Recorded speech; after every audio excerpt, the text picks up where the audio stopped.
জাকাত না দেওয়ার পরিণাম। জাকাত ইসলামের অন্যতম।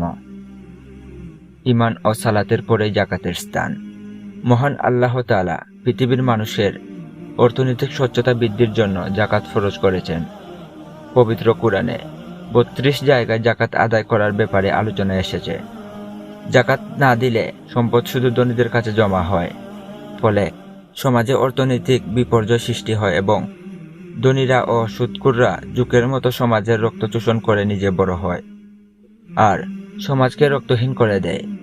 তাই পবিত্র কুরআনে ও সহিহ হাদিসে জাকাত না দেওয়ার ভয়াবহ পরিণতি উল্লেখ করা হয়েছে। আবু হুরায়রা রাদিয়াল্লাহু তাআলা হতে বর্ণিত, তিনি বলেন, রাসূলুল্লাহ সাল্লাল্লাহু আলাইহি ওয়াসাল্লাম বলেছেন, প্রত্যেক সোনা রূপার মালিক যে তার হক জাকাত আদায় করে না, কিয়ামতের দিন তার জন্য বহু পাত তৈরি করা হবে এবং সেগুলো জাহান্নামের আগুনে উত্তপ্ত করে তার পাঁজর, কপাল ও পিঠে দাগ দেওয়া হবে। যখনই ঠান্ডা হবে তখনই তা গরম করা হবে, তার শাস্তি চলতে থাকবে। সেই দিনে যার পরিণাম হবে 50,000 বছরের সমান। সকল বান্দার বিচার নিষ্পত্তি না হওয়া পর্যন্ত তার এই অবস্থা চলতে থাকবে।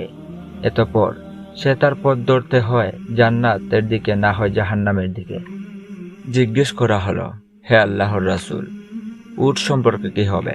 তিনি বললেন, কোনো উটের মালিক যদি তার হক আদায় করে না আর তার হক সমূহের মধ্যে পানি পানের তারিখে তার দুধ দোহন করা এবং অন্যদের দান করা এক হক।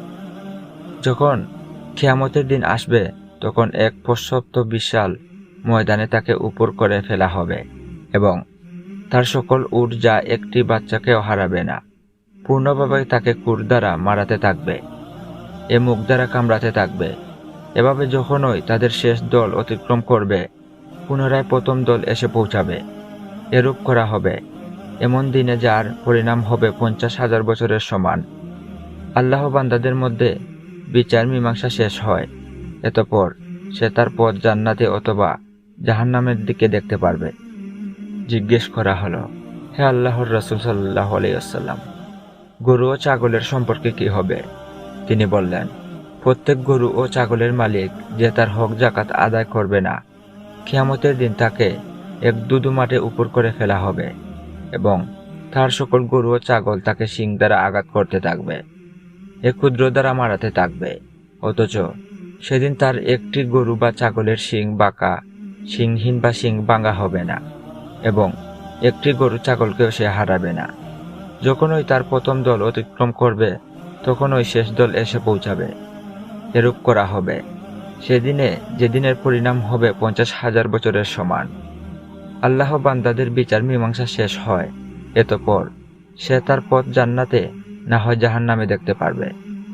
আর তৃতীয় নম্বর গুড়া, যে তার মালিকের জন্য সওয়াবের কারণ, তা হলো সেই ব্যক্তির গুড়া যে তাকে পালন করেছে কোনো চারভূমিতে বা ঘাসের বাগানে, শুধু আল্লাহর রাস্তায় মুসলমানদের দেশ রক্ষার জন্য।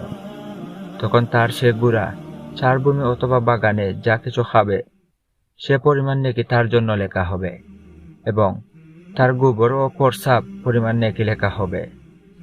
যদি তা আপন রশি ছিঁড়ে একটি অথবা দুটি মাঠ বিচরণ করে তাহলে তার পদচিহ্ন ও গোবর পরিমাণ নেকি লেখা হবে।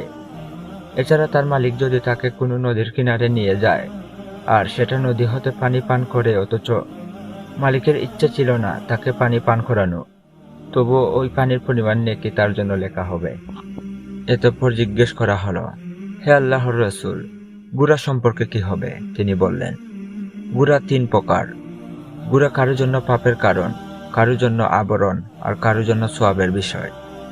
প্রথম গুনাহ, যে গুনাহ তার মালিকের জন্য পাপের কারণ, তা হলো সে ব্যক্তির গুনাহ যে ব্যক্তি তাকে লালন পালন করেছে লোক দেখানোর অহংকারে ও মুসলমানদের প্রতি শত্রুতার উদ্দেশ্যে। দ্বিতীয় গুনাহ, যে গুনাহ তার মালিকের পক্ষে আবরণ, তা হলো সেই ব্যক্তির গুনাহ যে তাকে লালন পালন করেছে আল্লাহর রাস্তায় এবং তার